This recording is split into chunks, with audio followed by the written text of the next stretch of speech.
ഇവിടെ ചെറിയൊരു ഹാൻഡിലിൻ്റെ ഡിസൈനാണ് കാണിക്കുന്നത്.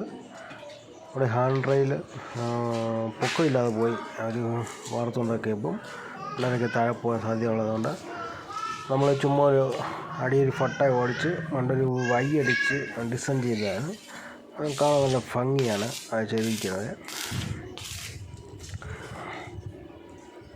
അടിപ്പട്ട മണ്ട ഒന്നാകാൽ പൈപ്പ് വൈ 4 ഇഞ്ച് ഗ്യാപ്പിൽ വൈ അടിച്ചു. രണ്ട് വൈ തമ്മിൽ 15 ഇഞ്ച് ഗ്യാപ്പ് ഇങ്ങനെ അടിച്ച് ഫിറ്റ് ചെയ്തേക്കുന്നതാണ്. കാണാൻ നല്ല ഭംഗിയുണ്ട്. ഡിസൈൻ അടിപൊളിയാണ്. അതിൻ്റെ പുറത്തുനിന്ന് വീഡിയോ എടുത്ത് കാണിക്കാം. അടിപൊളിയായിട്ട് ഉണ്ടോ, സൂപ്പറായിട്ടുണ്ട്. അതിന് പെയിൻറ്റും കൂടെ വരുമ്പോൾ അടിപൊളിയായിട്ട് കാണാൻ ഭംഗിയായി നമുക്ക് കാണാൻ കഴിയും. പെയിൻറ്റ് വരുമ്പോൾ റിച്ച് നിൽക്കും. ഫുൾ പെയിൻ്റ് അടിക്കുന്നതല്ല. Okay, thank U.